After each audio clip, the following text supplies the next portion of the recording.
Have you ever came across this man on your social media? This is the key to weight loss. Stop counting calories. This is Paul Saladino. He is a medical doctor turned diet and lifestyle influencer. But what if I told you that the carnivore, paleo, or ketogenic diets aren't all that new or revolutionary, and that the same tropes, lingo, philosophies, and ideologies have been used in diet books for literal centuries? This video will be divided into 3 sections. The first section will be on Paul Saladino himself and his ideas, and the second and third part will be answering the aforementioned questions. Part 1. Saladino's goal is to promote the carnivore diet. What is the carnivore diet, you ask? A simplified definition is that one needs to consume mostly meat from nose to tail. Saladino is an eloquent, convincing, and authoritative individual. His content on social media, podcasts, and his books are very interesting, eye-catching, and easy to follow. I bought a copy of his ebook, and I have to say, oh my, it was such an interesting read. Dr. Saladino, if you are watching this, bravo. It was one of the most intriguing diet books I've ever read, and trust me, I read a lot as part of my doctoral dissertation. Part 2. Are carnivore, Paleolithic, and to some extent keto diets new and revolutionary? The short answer is no. After William Banting, who could be considered as the father of the low carbohydrate diet, Vilhjalmur Stefansson was the one who popularized the Eskimo diet. Stefansson's book, Not by Bread Alone, was extremely popular, resulting into the expansion and renaming of the book into The Fat of the Land. This book put in the public eye in the West the predominantly meat and fish-based diet of the natives of the Mackenzie River Delta. Stefansson spent some time with those natives and found out that they had very low incidence of diseases of civilization. Another popular diet book was one written by Dr. Richard McCarnes. The title of the book was Eat Fat and Grow Slim, or Banting Up to Date. McCarnes, way before the Paleolithic diet became popular, authored a journal article with the name The Stone Age Diet. McCarnes explicitly mentions Stefansson in his book, but who else does so? You guessed it right, Saladino, both in his book and in his interview on the Joe Rogan Experience podcast. Part 3. Do diet books from various authors with diverse backgrounds have anything in common?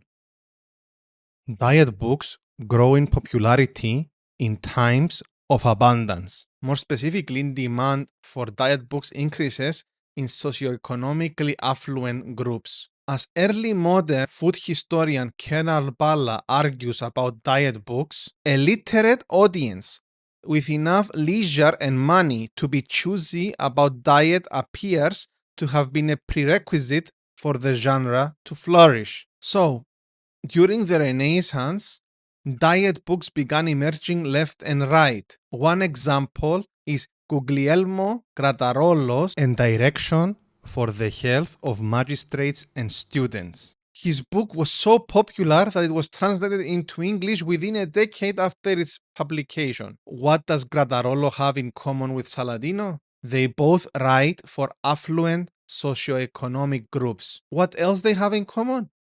You guessed it right. They are both doctors, which brings me to my next point. Most authors of diet books have medico-scientific backgrounds. Saladino captivates his audience with his credentials.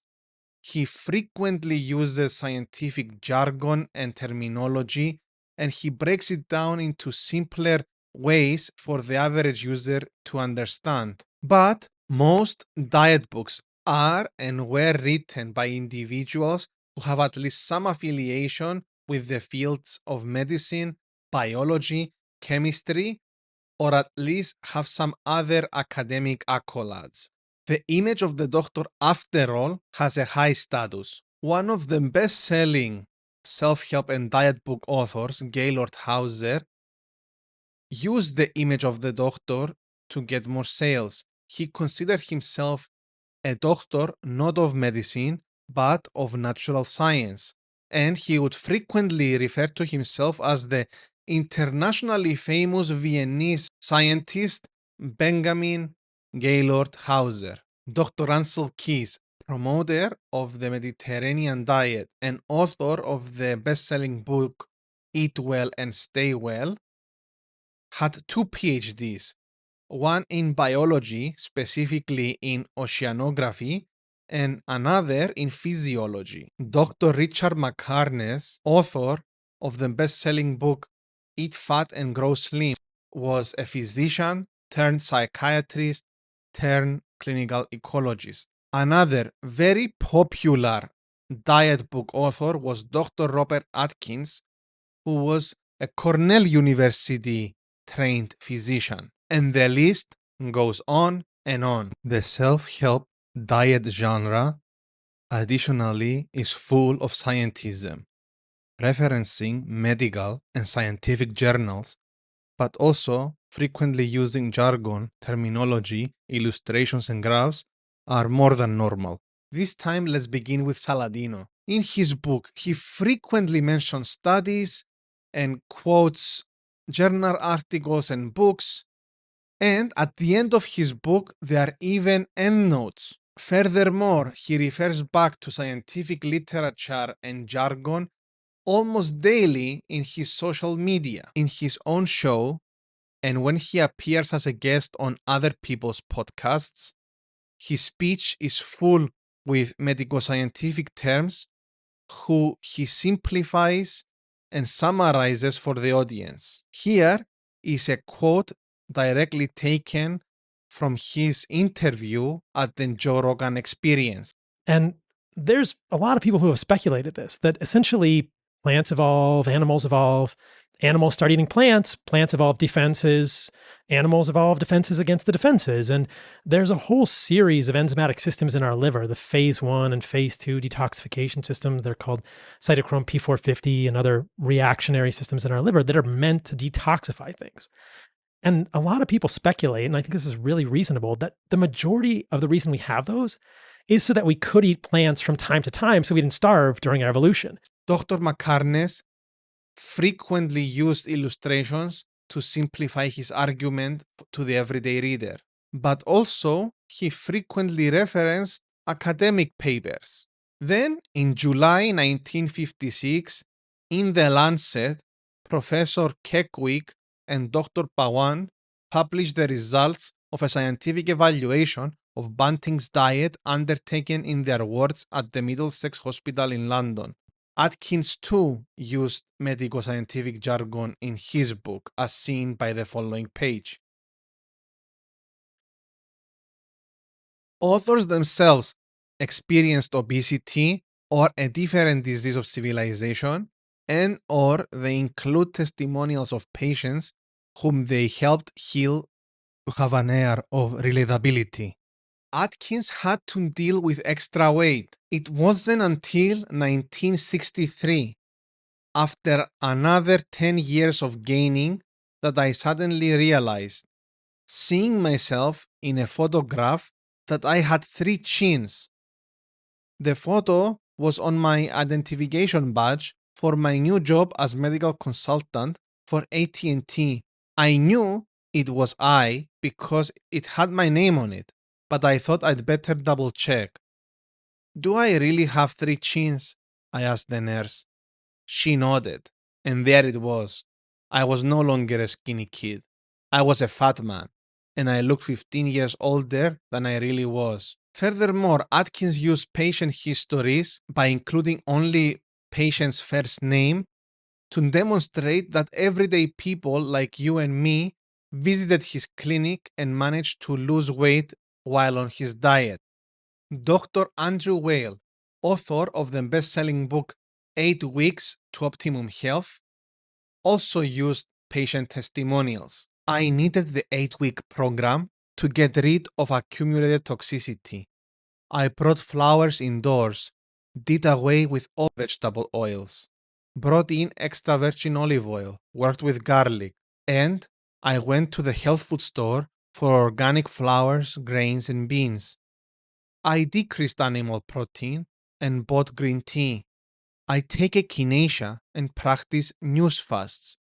My personal development has been super, with renewed energy. So, like his diet book predecessors, Saladino suffered from childhood obesity, asthma, and eczema. He recalls his struggles with eczema whilst at university and the various medications that he had to take to control it. So, the energetic, muscular, six-packed individual that you see on Reels on TikTok was just like you and me, ailed with diseases of civilization, ideologies, themes, and tropes used in the diet genre. Almost every book published in the last 100 years was influenced by two complementary and synergistic ideologies: diseases of civilization and the return to nature. According to Roy Porter, one of the prominent historians of medicine, Dr. George Cheney was perhaps the first diet book author with a large readership to put forward the idea of diseases of civilization. What are those, you ask?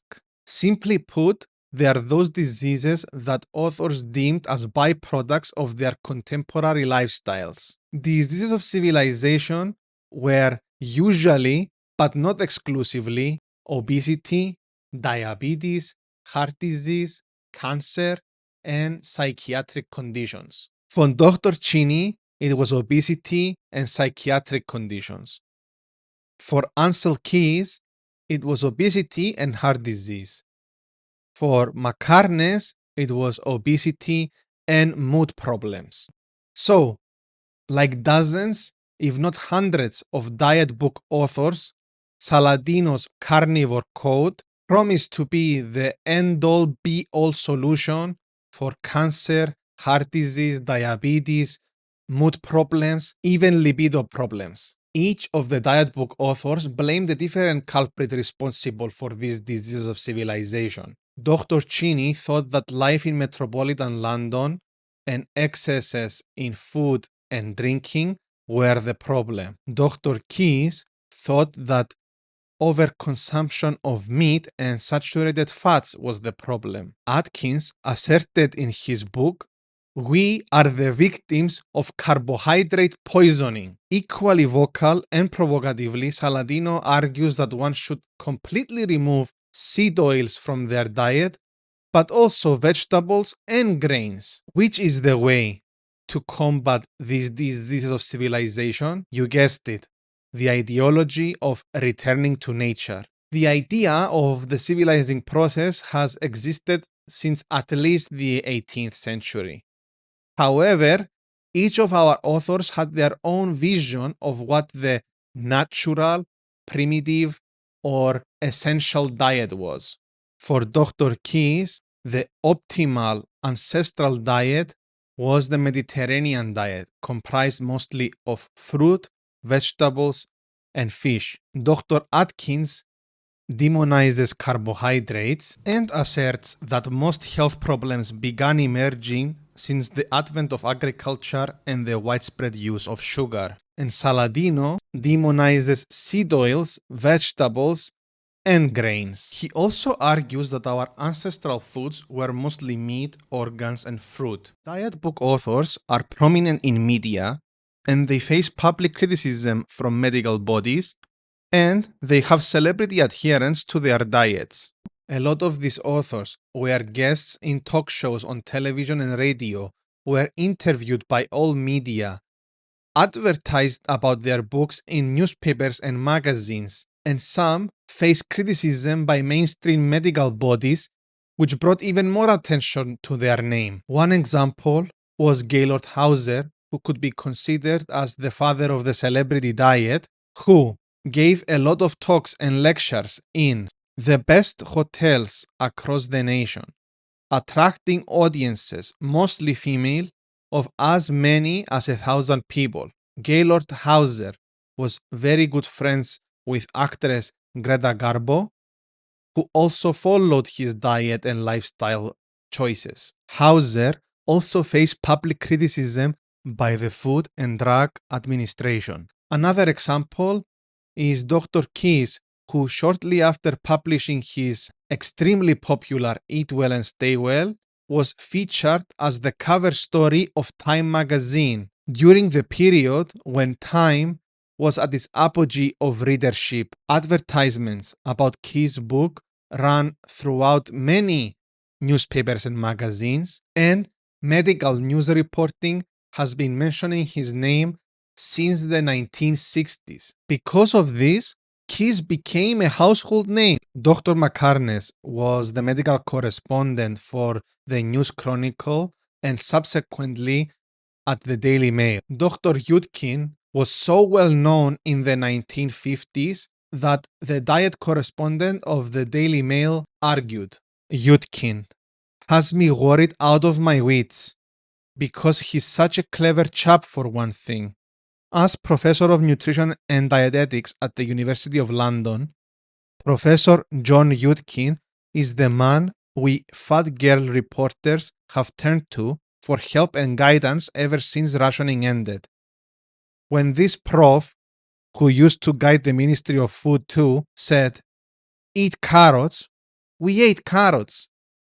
And we wrote in the papers to pass on the word. After all, he's the expert. We trusted him. All we want is to slander and listen and lie. And now he's written this book in which he laughs at us for being so simple, believing all that stuff about diet, about vitamins, about weight charts. Ha ha ha. According to Atkins' biography by Eliza Rogak, Atkins chose to open his practice near the New York Theater District. Atkins had his name mentioned on live TV on The Tonight Show with Johnny Carson by Buddy Hackett and Kay Ballard. Atkins' diet was later dubbed as Vogue's Super Diet. Atkins was everywhere, doing talk shows, live conversations and debates. He became viral. I bet that if he were alive today and at Saladino's age, he would have a TikTok to promote his diet. Atkins also openly faced opposition by the Medical Society of New York and the American Medical Association. And Atkins had a lot of celebrities following his diet plan, including the ones I just mentioned, but also Rob Lowe, Kim Kardashian, and many more. As I mentioned earlier, Saladino went on as a guest at the Joe Rogan Experience podcast, which skyrocketed his career. One can argue that the JRE podcast has a far wider reach and audience than any of the legacy media. Saladino is extremely prominent in social media. He has his own YouTube channel, TikTok, Reels account, and his own podcast, which even though is not the most popular one in the world, it always lands between the top 40s and 50s in diet and fitness. Saladino, like his predecessors, faced public opposition, including last year when he went to the CBS show The Doctors, where he was grilled by a panel of experts. Saladino's diet was also boosted by having celebrity adherents like Joe Rogan and the infamous Liver King. These are some of the ways in which Saladino follows a long tradition of diet books' ideology, methodology, and phraseology. The diet book genre has its own rules and methods of persuasion that many authors adhere to. So, next time you read one, just be a little bit more critical. If you enjoyed this video and would like to know more about this topic, you can read further my open access chapter in this book, and also you can read my thesis. If you like this video and you enjoy food history, try watching my previous video on the history of carbonara. Bye!